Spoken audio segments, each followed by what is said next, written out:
Die animale Schwärm von Karl Räder. Der Fuhrknecht Philipp fühlt sich malad, er kann nicht alles essen, er schwitzt und sagt, ich mach nicht lang Finesse.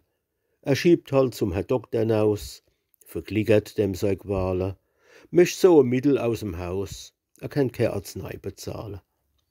Der Doktor sagt, euch fehlt bloß Wärm, ihr habt jo's Blut verfroren, die hält s Herz aus und s Gedärm.